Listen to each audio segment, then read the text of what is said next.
하늘의 문을 여소서. 하나님의 말씀 함께 보시겠습니다. 사도행전 4장 32절로부터 37절까지입니다.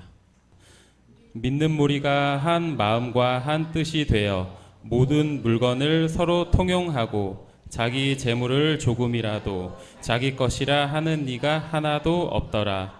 사도들이 큰 권능으로 주 예수의 부활을 증언하니 무리가 큰 은혜를 받아 그 중에 가난한 사람이 없으니 이는 밭과 집이 있는 자는 팔아 그 판 것의 값을 가져다가 사도들의 발 앞에 두매 그들이 각 사람의 필요를 따라 나누어 줌이라. 구브로에서 난 레위족 사람이 있으니 이름은 요셉이라. 사도들이 일컬어 바나비라 번역하면 위로의 아들이라 하니 그가 밭이 있음에 팔아 그 값을 가지고 사도들의 발 앞에 두니라. 아멘. 할렐루야. 우리 옆에 분과 인사합니다. 사랑하고 축복합니다. 진짜 믿읍시다. 할렐루야. 예수를 바로 믿어야 되고 바로 알고 바로 증거해야 주님 기뻐하시고 역사할 일이 기적으로 나타날 줄 믿습니다. 오늘 가짜 아닌 진짜 인생으로 헌신합시다라는 주제를 가지고 하나님 말씀 선포하실 때 마귀에게 그 귀한 말씀을 사냥당하지 말고 진리의 말씀을 붙잡고 여러분 마음에 양약이 되고 힘이 되어서 치료가 임하고 권세와 능력이 강하게 나타나는 그런 축복의 용사들로 쓰임받을 줄 믿고 예수님 이름으로 축원합니다. 우리가 살아가는 세상 안에는 참으로 많은 인생들이 살고 있습니다. 그러나 인생들 모두가 성공한 삶을 영위하고 성공의 인생을 살아가는 사람은 거의 드물지요. 물론 성공한 사람도 있지만은 성공한 사람이 많이 드물다. 그래서 실패한 인생들을 한번 살펴보니까 그들은 그 실패의 원인을 대개 꿈을 향한 자신의 열정과 노력의 부족됨과 같은 자신의 내부에서 찾지 못하고 외부에서 보통 찾으려 하고 핑계를 대는 남을 핑계대고 판단하고 무조건 자기에게 찾으려고 하는 것이 아니라 남에게 찾으려고 하는 너 때문에 내가 이렇게 돼서 너 때문이야. 그리고 조금만 돈이 있었더라면 시간이 내게 좀 더 있었더라면 핑계 아닌 핑계로 스스로를 합리화하는데 어느새 익숙해져 가는 사람들, 그런 사람들은 대부분 실패한 인생들을 살게 됩니다. 그러면서 또 다른 실패의 길을 걷게 되는 경우를 종종 보게 되죠. 그러나 반대로 성공한 사람들은 자신에게 주어진 인생의 배경에 무언가 부족했어도 이를 탓하거나 회피하기보다는 또 남을 탓하기보다는 그 모든 것을 나에게로 옴을 원인을 알고 긍정으로 변화를 시도합니다. 아울러 이를 극복하기 위하여서 자신이 어떤 노력을 해야 하는지를 깨닫고 끊임없이 앞을 보면서 전진하고 모자랐던 부분을 약할 때 강함 대신 하나님을 의지하며 새롭게 변화되는 그 모습에 발버둥 치는 것들이 그 모습들이 성공의 지름길이 된다. 이와 같이 결국에는 우리 스스로가 성취하려는 성공적인 삶이란 실패할 수밖에 없습니다. 주님 빠진 성공, 주님 빠진 열심, 자신에게 도전해오는 수없는 시련과 고통의 순간을 어떻게 받아들이며 어떻게 헤쳐갈지에 대한 믿음을 가지고 확신을 가지고 주를 의지하며 나아가는 자에게 성공은 지름길로 다가오게 될 줄 믿습니다. 따라합시다. 절대로 나 혼자 성공할 수 없습니다. 내게 능력 주신 자 안에서 우리는 성공할 수 있습니다. 여러분 믿고 동의하십니까? 할렐루야. 세계 최고의 위조 지폐 감별사로 국내에 잘 알려진 서태석 씨에 대해 잠깐 한번 살펴볼게요. 이분이 참 귀한 고백을 했는데요. 그의 학력은 중학교 중퇴입니다. 중학교도 졸업하지 못한 중퇴자로 군대 카투사 시절 우연한 기회에 위패 감별에 대한 것을 경험하게 됩니다. 그는 오로지 위패 감별사가 되겠다는 꿈을 가지고 그 당시로는 지원조차도 가능하지 않았던 외환은행의 정직원이 아닌 일용직으로 어렵게 입사하게 되지요. 그가 인생의 전환점을 맞게 되고 알려진 계기가 있었는데 어떠한 사건이 일어났냐면 그 계기는 외환은행이 미국 중앙은행에서 200만 달러가 모두 가짜라는 사실을 그가 증명하게 되면서 그 위상이 높여지게 됩니다. 그는 입사 후 어떻게 하면 위패를 쉽게 가려낼 수 있는지를 연구하고 노력한 끝에 자신만의 방법을 터득하게 된 거예요. 노하우를. 그리고 이 사건을 계기로 국가외 이상을 높이며 TV에 나오면서 정식 외환은행의 정직원이 되게 됩니다. 서태덕 씨의 말에 의하면 그 시절에는 국내외 이조 집회가 엄청 많았어요. 그때 하도 매스컴이 떠드니까 저는 그때 아마 초등학교 때일 거예요. 이분 나이 많이 들으셨거든요. 근데 은퇴를 했어도 이는 직장을 버젓이 가지고 월급 많이 받는 그런 유명한 사람이 되었는데요. 저희 초등학교 중학교 시절 때에 아이들이 공부만 하는 것이 아니잖아요. 그러다 보면 야, 위조 지폐 한번 만들어 볼까? 10,000원짜리 한번 만들어 볼까? 그런 의논을 한 친구들도 있었을 것입니다. 그래서 진짜 복사기에 복사도 해가지고 써먹다가 걸린 사람도 있고, 제 친구 중에 그렇게 걸린 사람도 있어요. 여러분, 위조 지폐가 그때 시절에는 되게 많았습니다.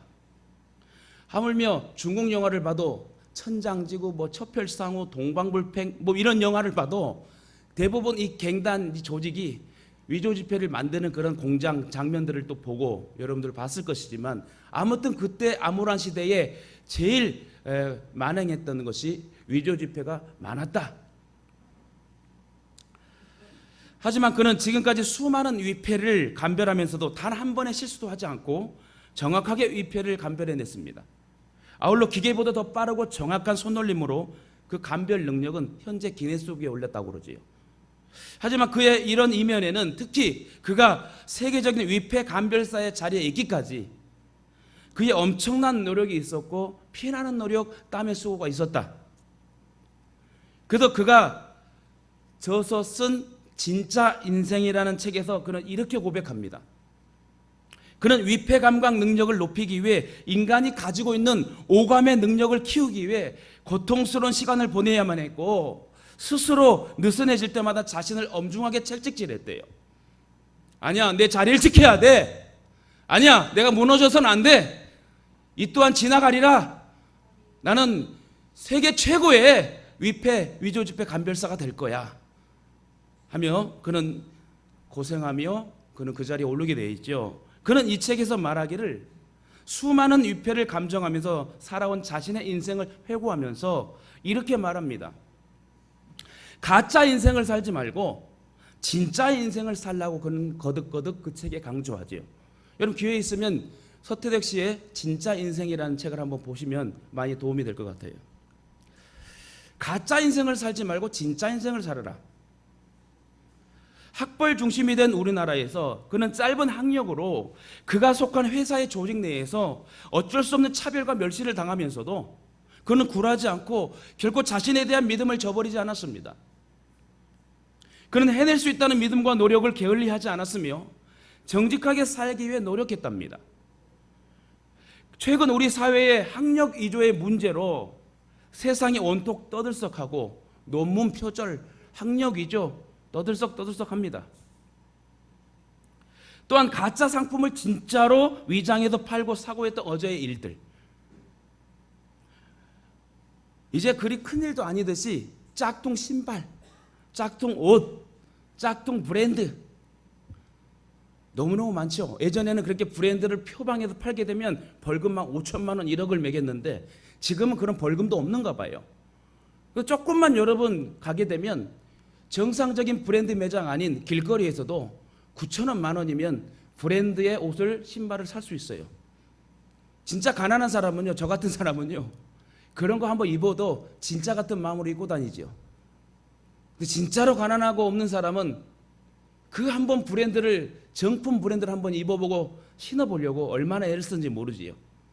특별히 부모들은 자녀들이 기죽지 않게 하기 위해서 진짜 좋은 브랜드의 신발과 옷을 입히려고 하고, 부모 자신들은 커피 한 잔 아끼면서 땀을 흘리며 수고를 하고 자녀를 케어합니다.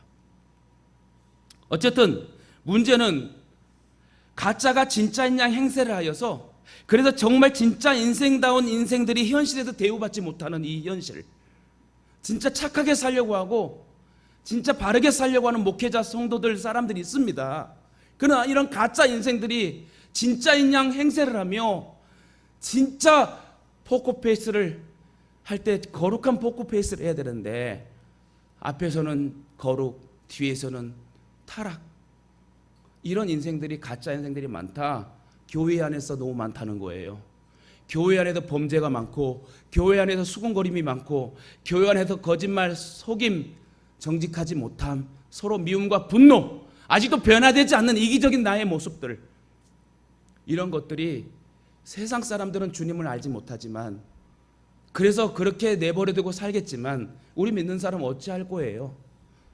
우리가 평생을 믿어 주님을 믿고 신앙한다지만 진짜 주님을 사랑하는 진짜 신앙인으로 살고 있는지, 아니면 내가 진짜 가짜로 지금도 살고 있는지, 내 겉모습만 이렇게 화려하게 드러내는지, 내 속마음은 지저분하지 않는지, 진짜 주님 사랑한다는 말로 고백한다면 먼저의 모든 우선순위가 주님이 돼야 되고, 그 십자가의 고난에 죽으신 그 고통을 내가 참여하는 그리스도의 사람이 돼야 됨에도 불구하고 나는 아직도 문제가 많습니다. 아직도 내 육체 외에 내 생각과 마음에 조금이라도 불편이 오면 바로 티가 나고 바로 인상 구부려지면서 진짜 인생을, 진짜 주님을 사랑한다는 마음이 아니고 가짜의 그런 신앙으로 살아가는, 자기를 포장하며 살 수밖에 없는 그런 인생들이 교회 안에도 많다. 순수하고 정직하게 사는 것이 어느새 어리석고 바보 같은 일로 간주되는 세상이 되고, 약삭 바르지 못하면 손해를 보고 마는 마치 이상한 사회를 우리 스스로가 자처하며 만들어가고 있는 게 아닌가 생각해 봅니다. 진짜 거룩하게 살고 착하게 바르게 살려고 하는 사람이 왕따가 되고, 가짜로 포장해서 믿음직하게 거룩하게 포장해서 살려고 하는 사람들이 지금 인정받는 이 시대, 그러나 주님은 아신다는 거예요. 그럴듯한 가짜들이 진짜 행세를 하고 근성도 없는 자칭 전문가들이 기득권을 챙기는 시대에 우리는 지금 살고 있어요. 서태덕 씨가 말한 것처럼 우리들 중에 누구나 완벽한 인생을 살 수 없습니다. 왜? 우리는 신이 아니에요. 완전치 못해요. 우리는 전능하신 하나님을 의지하고 그분을 위하여 헌신하고 성화의 삶을 살아갈 때 천국이 보장되는 거지요. 그러나 완벽하지는 못할 망정 서태덕 씨가 이런 말을 합니다. 우리는 완전하지 못하고 우리는 완벽한 인생을 살 수 없습니다. 그러나 완벽하지는 못할 망정 온전한 인생을 살아야 하는 듯이 우리의 진정한 목표가 되어야 된다. 착하게는 살아야 되고 바르게는 살아야 되지 않을까? 이렇게 얘기합니다. 이 사람은 예수 믿는 사람이 아니에요. 그러므로 위패와 같은 실패한 인생이 아닌, 큰 성공은 아니더라도 자그마한 성공이라도 진짜로 사는 인생, 하나님 볼 때나 사람 볼 때 칭찬받는 진짜 인생. 여러분, 저와 여러분은 진짜같이 살아갔으면 좋겠어요. 아니, 진짜 가치가 아니라 진짜로 살아갔으면 좋겠어요. 가치도 아닌 진짜. 성경은 여러 곳에서 사람을 크게 두 부류로 나눕니다. 믿는 사람과 안 믿는 사람, 하나님의 백성과 이방인, 구원받을 사람과 심판받을 사람. 그런데 성경은 신자의 경우도 두 부류로 나누고 있어요. 한 부류는 노아, 아브라함, 다윗, 바울과 같이 자신의 삶을 전적으로 헌신했던 사람들을 말하고, 다른 부류는 사울, 유다 같이, 에서와 같이 겉으로는 주께 헌신하는 것 같지만 절반만 하고 다른 절반은 세상에 양다리 걸치는 그런 모습들의 부류. 여기서 전자는 제자요 성도라고 말할 수 있습니다. 그러나 후자는 이런 성도도 아니고 신자도 아니고 불신자도 아닌 어중간한 상태에서 신앙생활하는 사람들. 바나바 같은 사람은요, 자신의 재물을 아까운 줄 모르고 주님께 다 바쳐서 교회 안에 가난한 사람들을 도와 불쌍한 사람들이 하나도 없게 되었습니다. 이들은 주님께 전적으로 헌신하는 사람들의 모형이에요. 그러나 반면에 아나니아 삽비라 부부, 여러분 너무너무 많이 들었지요. 아나니아 삽비라 부부가 왜 그렇게 큰 죄를 져서 즉사했을까? 한번 여러분 오늘 왜 즉사를 당했는지 한번 말씀을 구체적으로 오늘 들으시면서 저와 여러분이 깨달았으면 좋겠어요. 아나니아 삽비라 부부는 자신들의 재물이 아까워 겉으로 헌신하는 신용만 내다가 하나님의 성령을 속여 직결 심판을 받아 즉사하죠. 이 사람들은 가짜 모양으로 헌신하는 사람들의 모형입니다. 여기서 잠깐, 저와 여러분은 진짜 기쁨의 신앙으로 헌신하는 사람들입니까? 아니면 지금도 내 마음속에는 거짓과 깨어있지 못하는 그런 모습들, 누가 뭔 말하면 삐지고 사람의 말 듣고 좌우지당하고 하나님보다는 환경에 우선을 두는, 하나님을 믿는 사람들이 환경이 어렵게 되면 거기에 허우적거리는, 그것은 여러분 신앙인이 해야 될 일이 아닙니다. 제가 저번 주에 이런 말씀 드렸죠. 설교를 준비하면서 나는 이제 예전에 많이 흔들렸던 사람인데 지금의 나는 어떠한 상황에도 그냥 흔들리지 않는데 왜 그럴까라고 생각했을 때 보니까 난 지금 내 자리를 지키고 있고 나는 목사구나. 나는 주님의 공인이기 때문에, 나는 주님의 성도이기 때문에, 중지자이기 때문에 난 흔들려서 안 되고 그 자리를 이탈해서는 안 된다는 거예요. 여러분, 그러므로 오늘 우리들이 이 두 부류의 신자들을 잘 비교하여 보고요, 과연 나는 어떤 부류에 속해 있는가, 나는 진짜 신앙의 인생으로 헌신하고 있는지, 아니면 지금도 가짜로 포장하며 살고 헌신하는지, 특히 나는 주님을 위한 가짜가 아닌 진짜 인생으로 신앙하고 있는가. 이 자리에 앉아 있으면서도 나는 아직도 주님을 모르기 때문에 주님보다는 내가 먼저야, 내 환경이 먼저야. 혹시라도 내가 가짜로 헌신하고 있는 신자라면 그 자리를 박차고 일어나 주님께 전적으로 헌신하는 진짜 신자로 변화되어야 될 줄 믿습니다. 본론으로 들어가서 그러면 먼저 아나니아와 삽비라 부부의 가짜 헌신에 대해 한번 살펴볼게요. 아나니아 삽비라 부부는 가짜로 헌신하는 신자의 모형이지요. 나름대로 좋은 일을 하고도 끔찍한 비극을 맞은 불행한 부부입니다. 브리스길라 아굴라 부부의 완전히 대표적인 장면이죠. 사도행전 5장 1절에 보니까 그런데 아나니아라는 사람이 그의 아내 삽비라와 함께 소유를 팔아서라고 써 있어요. 그들도 바나바와 다른 제자들처럼 가난한 사람, 소외된 압제당한 과부들을 위해서 자기들의 재산을 다 파는 그런 모습들을 보고 그들도 궁중 심리에 의해서 자기 재산을 팔려고 생각했을 겁니다. 자기 재산을 팔아 주님께 드렸습니다. 겉으로 보기에는 이 얼마나 아름답고 좋은 생각입니까? 그러나 문제는 그 값의 얼마를 따로 떼어 놓았는데 그의 아내도 이것을 알고 있었어요. 그는 떼어놓고 난 나머지를 가져다가 사도들의 발 앞에 놓았습니다. 다시 말해 반은 감춰두고 반은 사도들 앞에 내놓았어요. 그들 생각에는 두 부부만, 우리만 아는 일이니 절반만 주님께 헌신하고 나머지는 다른 목적으로 쓰자. 여러분, 한 통 속이, 부부가 한 통 속 된다는 말이 있어요. 부부도 여러분 믿음 안에 거룩함이 한 통 속이 돼야 돼요. 나쁜 부분의 한 통 속이 되면 안 됩니다. 첫째 하나님, 둘째 교회. 여러분, 그리고 왜요? 하나님은 신이니까 첫째가 돼야 돼요. 하나님 중심적인 삶을 살면 우리 인생은 확 펴져요. 그렇지 않는 인생 꼬이고 꼬이게 됩니다. 머리카락을 한번 잘못 묶어갖고 꼬이게 되면 여러분 머리카락 잘라야 되는 것처럼 우리의 인생이 꼬이고 꼬이게 되면 그 어느 부분은 잘라야 될, 또 자르면서 아파야 될 그 고통들, 이왕이면 하나님 중심으로 살면서 시온의 대로를 활짝 열리는 그런 축복의 인생을 사시길 주님의 이름으로 축원합니다. 그들 생각에는 두 부부만 우리만 아는 일이니 절반만 주님께 헌신하고 나머지는 우리가 쓰자. 더군다나 그 일은 둘만 알기 때문에 아무도 모르는 일이기 때문에 그냥 안심하고 사도들 앞에 재산을 사도들 발 앞에 내놓습니다. 그러나 하나님께서 이 모습을 보고 초자연적인 방법으로 이 사실을 베드로에게 알려주셨어요. 베드로는 이를 알고 아나니아를 꾸중합니다. 그의 책망 가운데 베드로가 뭐라고 그러죠? 사단에게 홀려서 성령을 속이고 이는 하나님을 속인 것이다. 강력하게 책망을 해요. 여기서 중요한 것은 가짜 헌신은 자칫 잘못하면 사단에게 속아서 성령과 하나님을 속이는 큰 죄를 범하게 됩니다. 결국 그들은 하나님의 준엄한 심판을 받게 되고 즉석에 죽고 맙니다. 차라리 아까워서 땅을 팔지 않았으면 아무런 죄도 되지 않았을 거예요. 또한 반만큼만 가져서 그냥 이 정도만 드리겠습니다 하고 솔직히 고백했다면 직사당하지 않았을 거예요.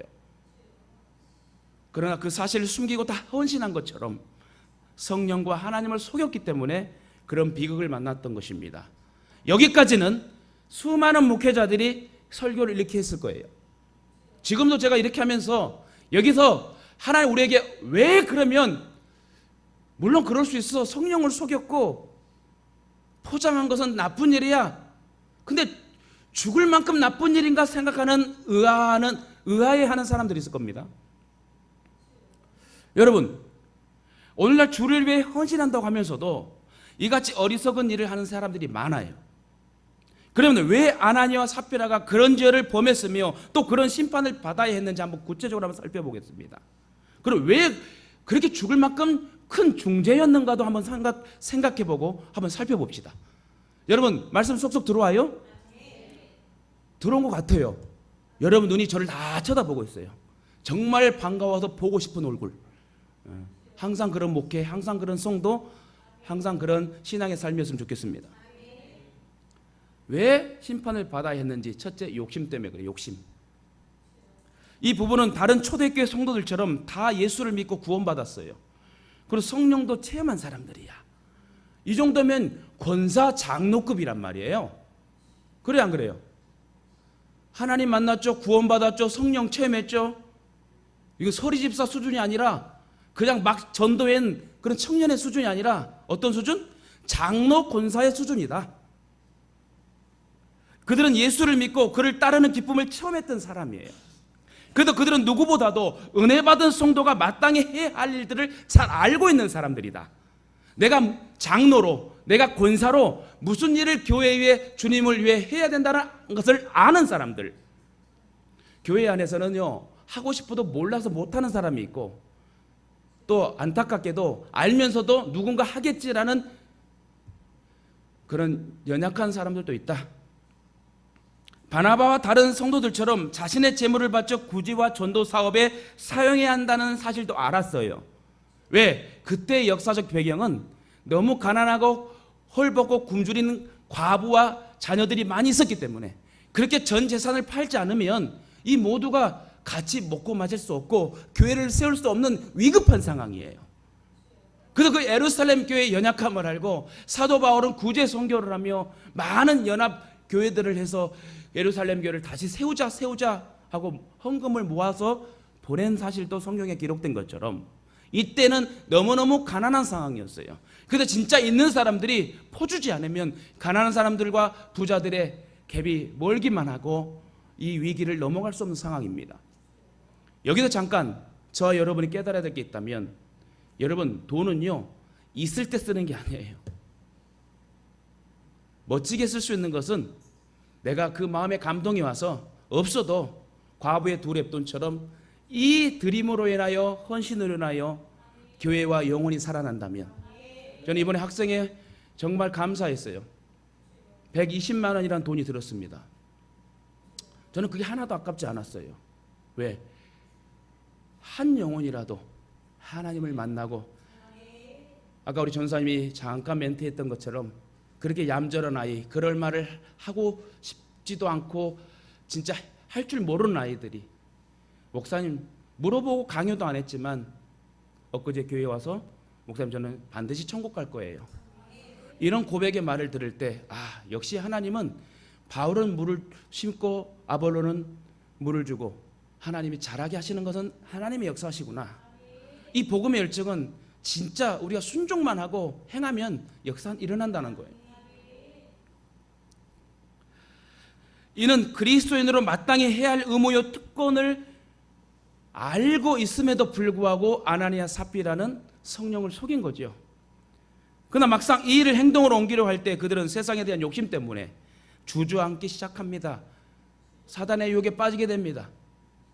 남들 다 하니까 은혜의 분위기 속에서는 쉽게 작정을 할 수 있었는데 막상 집에 돌아보니까 재산을 다 팔아 다 드리는 게 아까워. 그래서 그 부부가 나쁜 쪽으로 한 통속이 돼갖고 절반만 주자, 절반만 바치자. 여러분, 하나님의 일이란 것은요 그렇게 하면 안 돼요. 그때 상황은 역사적 배경 위기의 상황이야. 부자가 다 내놓지 않으면 나라와 민족이 무너질 판입니다. 저는 이번에 광복절 기념으로 그날 저녁에 TV에서 한거라는 유관순 열사에 대한 영화가 나와서 끝까지 보지는 못했지만 중간에서부터 끝까지는 봤습니다만은 정말 그 유관순 열사의 민족 사랑, 그것을 보고 진짜 우리 믿는 사람들이 그런 신앙이 아니라면 주님 얼마나 섭섭해 하실까. 진짜 그러한 믿음의 사람들이 되어 나라와 민족을 위해 5대양 6대 주관 생명을 살리려고 몸부림칠 때 하나님 복 주시지 않겠어요? 그래도 부부가 장시간 상의한 결과 절반만 바치자는 결론에 이르렀고, 그들은 바나바와 초대교회 대부분의 성도들처럼 주님만 의지하는 믿음이 없었습니다. 바나바처럼 나중 일은 다 주님께서 책임져 주신다는 믿음이 없어서 땅을 판 값 중에 일부를 감춥니다. 그리고 사도들 앞에 절반만 내고 다 드린 것처럼 속이게 되죠. 성경을 자세히 살펴보니까 특히 베드로가 그들을 책망한 것을 보게 되니 그들의 마음속에 사단의 생각이 들어갔대요. 그리고 욕심과 탐욕이 가득했음을 발견하게 됩니다. 천국도 가고 싶고 세상 것들도 누리고 싶고 어느 것 하나 포기할 수 없는 양다리 걸치는 모습들이 교회 안에서 얼마나 많은지요. 그러면서도 성도고 그러면서 목사라고 자칭 나는 하나님의 사람이라고 말하고 다닙니다. 거짓 선생 이단들만 주님께서 내가 너희를 도무지 알지 못한다고 말하지 않고 그렇게 연약하게 가짜로 사는 인생 목사 성도들도 주님이 모른다 하지 않을까 생각해 봅니다. 이런 사람들은 뭐라고 좀 말씀대로 두 마음을 품은 자래요. 연애할 때요, 결혼하기 전에 또 결혼해서도 남편이 아내가 서로 사랑하고 바라보고 존중하고 아낀다면 그 부부는 행복한 부부가 될 겁니다.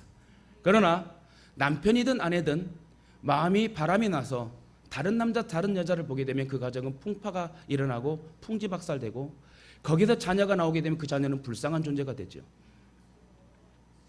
두 마음을 품으면 안 됩니다. 주님 사랑하는 마음이 저와 여러분 가운데 있다면 진정으로 행동으로 보여야 되는 거예요. 여러분, 저는 목회자라 해서 앉아있고 싶진 않아요. 왜요? 너무나 연약하고 나약하기 때문에 움직여야 될 수밖에 없는 연약함이 있어요. 저한테도 진짜 그 누구들보다 똑똑하고 수두룩 박박서처럼 능력 있는 사람이 아니기 때문에, 아니 꼭 능력이 있다라 해도 겸손함으로 우리가 하나님 앞에 연합하고 동역하고 하나님을 세우는 일, 교회를 세우는 일, 주관하는 생명을 살리는 일에는 바울 사도의 고백처럼 여러분 간슬게 다 빼줄 수 있는 그런 복음 전도자가 돼야 됩니다. 뒷짐지는 목회? 바라보는 목회? 아니요. 행함이 앞서는 목회자가 돼야 되고 루트와 같이 앞장서는 목회자와 신앙인이 될 때 그 교회는 부흥하고 나라와 민족은 건성하게 될 줄 믿습니다.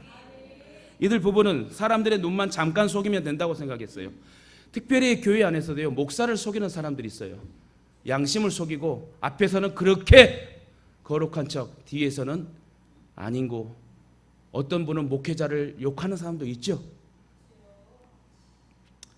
사람은 외모를 보고 판단하지만 하나님은 우리의 중심 깊은 곳까지 헤아리는 분인 것을 아나니아 삽비라는 몰랐던 것 같아요. 그러므로 우리들도 무슨 일을 할 때, 특히 주님의 일을 할 때 그 동기가 다 순수해야 돼요. 주의 일을 할 때 은혜로 해야 돼요. 은혜로. 기쁨으로 행해야 되고, 그렇지 않으면 다 죄라는 인식을 가지고 내가 주님 앞에 기회를 얻었다면 정말 주님 중심으로 살아야 될 것 같습니다. 저도 하반기 사역을 위해서 이제 9월 첫 주에 이제 교육자, 구역장 다 모이겠지만 그때 제가 무슨 말을 할지 모르겠어요. 여러분을 괴롭히려고 그런 건 아니고 이제 하나님 주시는 마음 속에 저와 여러분이 다시 일어날 수 있는 그런 움직이는 신앙인이 되자, 그런 모티브를 가지고 저도 기도하고 있습니다만은, 아나니아 삽비라는 여러분 이렇게 하나님 앞에 해야 됨을 또 알고 해야 될 것도 알고 드려야 될 것도 알고 바르게 거룩하게 살아야 될 그런 직분자임에도 불구하고 성령을 체험하고 구원받은 사람임에도 불구하고 그들은 엉뚱한 죄를 짓게 됩니다. 성령을 속였습니다. 속이는 일은 가장 큰 죄라고 그랬어요. 그래서 예수님 이렇게 말씀하셨어요. 사람들이 무슨 죄를 짓든지 무슨 신성모독적인 말을 하든지 그들은 용서를 받을 것이다. 그러나 성령을 모독하는 것은 용서를 받지 못한다.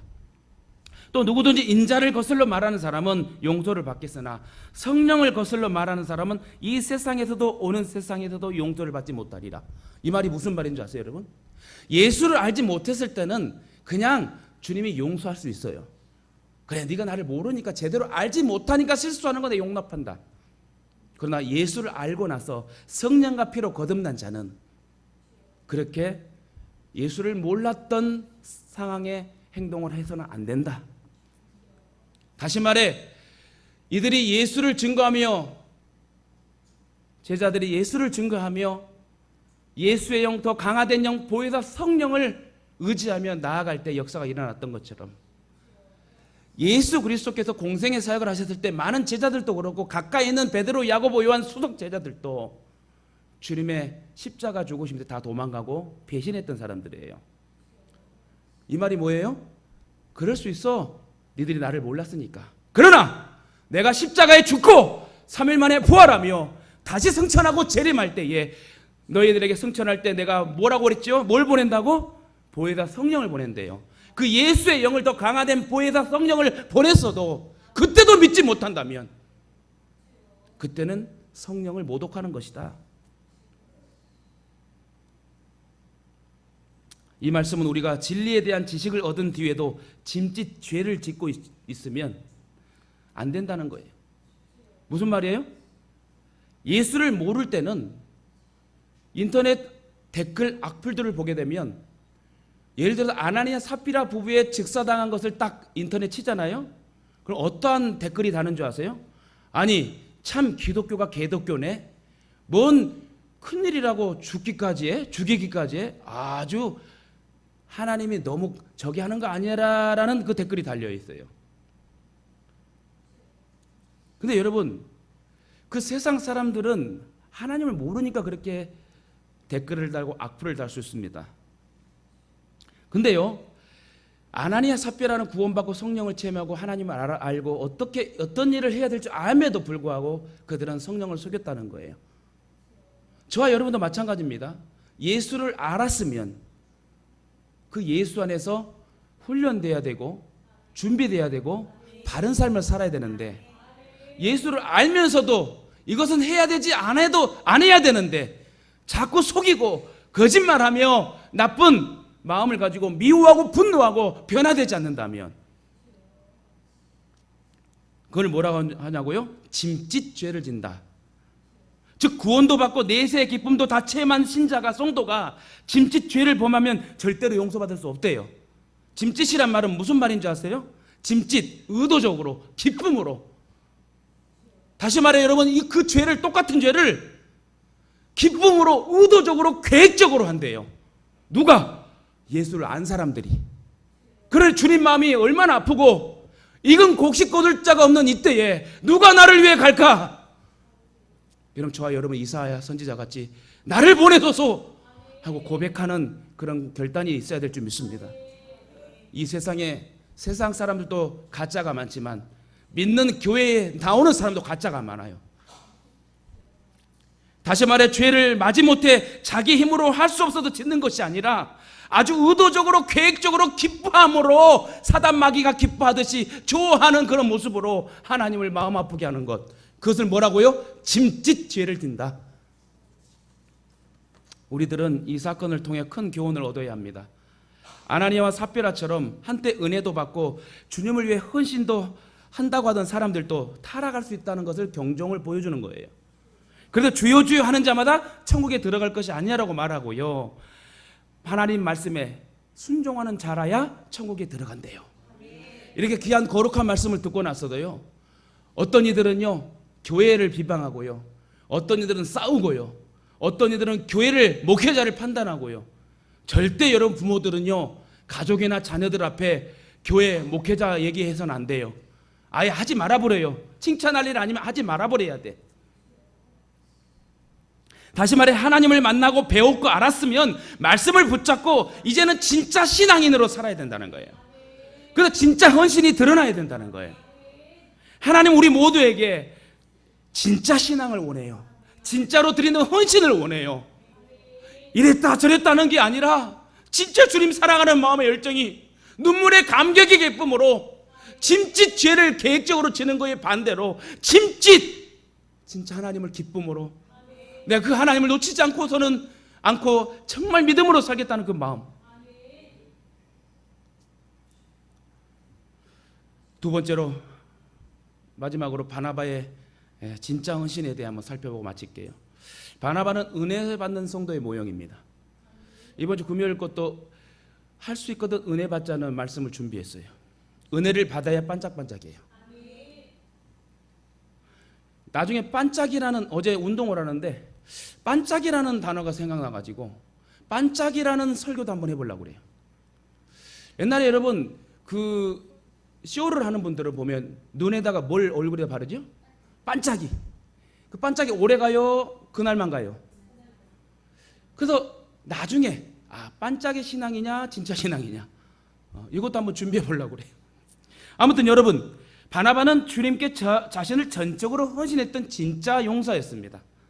자신이 갖고 있던 밭을 더 이상 제 것이라 하지 않고 주님께서 필요하다고 하실 때 가난한 사람들을 다 드렸어요. 바나바라는 이름의 뜻이 뭐라고요? 위로자 혹은 권위자라는 뜻을 가집니다. 그는 오늘날 자랑하는 사람처럼 자신의 행위와 선행, 헌신을 조금도 자랑하지 않았어요.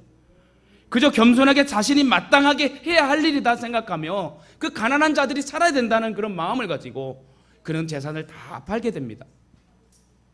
또한 바나바는 성경이 말합니다. 겸손한 사람이라고. 그는 예루살렘 교회에 파송을 받아 안디옥 교회로 갔습니다. 그의 사역을 통해 안디옥 교회가 크게 부흥합니다. 여러분, 저와 여러분 이런 사람들이 됐으면 좋겠어요. 우리 사모는 이런 얘기를 해요. 한번 음식점을 가게 되면 사람이 없다가 우리가 밥 먹을 때 우르르 들어와. 그럼 뭐라고요? 사모가 역시 하나님이. 그러면서 사장님에게 아주 그냥 막 환한 웃음, 뭐 하나 더 주시오, 서비스 주시오 하는 그런 모습들. 아니, 제가 이런 말 드리는 것은 식당을 가든 가게에 가든 어느 장소 환경에 가든 여러분이 반짝반짝 하나님 쓰임 받는 쓰시는 사람이 됐으면 좋겠어요. 그리스도인들은 우중충하게 다니면 안 됩니다. 당당해야 되고 담대해야 되고 활짝 웃으며 다녀야 돼요. 저도 여러분이 딱 들어올 때요, 제일 활짝 웃는 모습이 좋아요. 근데 항상 보면 그늘져 있고 항상 보면 뭔가 문제 있을 것 같은 얼굴. 여러분 왜 그렇게 살죠? 한 1000년 969세처럼 모두셀라스처럼 살면 그렇게 100년을 그렇게 살아. 근데 여러분 정말 짧더라고요. 정말 짧아요. 학생이 수련회 갔더만 아이들이 다 커요. 고등학생처럼 보여. 얼마나 뭘 이렇게 잘 먹는지 깜짝깜짝 놀래요. 엄청 잘 먹대요. 와, 얘는 그 부모들이 돈 많이 벌어야 되겠더라고. 그래서 제가 이런 생각했어요. 오늘 말씀을 점검하면서 혹시 성도들이 저에게 식사를 혹시 대접할 수 있는 마음이 생기거들랑 저에게 그냥 돈으로 주십시오. 그 이유는 학생 애들을 사줘야 돼. 그런 마음이면 오해하지 마세요. 딱 뒤에는 잘라먹고 자다가 일어나가지고 목사님이 대접하려면 돈으로 달랬다? 여러분 끝까지 들어야 돼. 한국말은. 여러분 영혼 사랑하는 열정에는 아깝게 생각하면 안 돼요. 그런 게 멋지게 쓰이는 거예요. 그러려고 돈 버는 거예요. 그래도 부장님들 세워놨고 그래도 중직자들 세워놓은 거예요. 그래도 우리 부장님들 중직자들 모든 분들은 물권의 복을 받아야 돼. 그래도 여러분 있거나 없거나 팍팍 그럴 때 쓰는 거지 언제 쓰겠어요? 그렇지 않습니까? 그래서 제가 그러한 별명이 붙여요. 저 사람은 돈 많은 사람처럼. 시골 가도요, 군청을 가든 면사무소를 가든 사람들이 다 하나님이 권세 있게 보시더라고. 저는 저를 자랑하려고 말하는 게 아니에요. 왜 그리스도인들이 우중충하게 다니며 남의 눈치를 흘깃흘깃 보며 삽니까? 우리는 주님의 자녀고 주님의 사람들인데 담대히 오직 너는 나의 사람이구나. 넌 내 아들이야, 내 딸이야. 내가 너를 지명하여 불러낸 넌 내 것이야. 그런 권세 있는 하나님의 자녀가 왜 우중충하고 인상 쓰고 다니냐고요. 활짝 웃으며 살아도 빨리 가는 인생인데 여러분 기쁨으로 목회합시다. 기쁨으로 신앙합시다. 지금 당장은 내가 연약하고 부족하지만 내가 하나님 앞에 인정받고 쓰임받는다는 이 사실을 안다면, 내가 지금 반주를 하고 내가 봉사를 하고 내가 이렇게 쓰임받는다는 이 특권의 기회를 받는다는 것은 내가 얼마나 감사할 위치에 있는지 모르는 거예요. 바나바는 또 하나 착한 사람이란 별명이 붙었습니다. 성령과 믿음이 충만한 영적인 사람이라고 성경은 표현해요.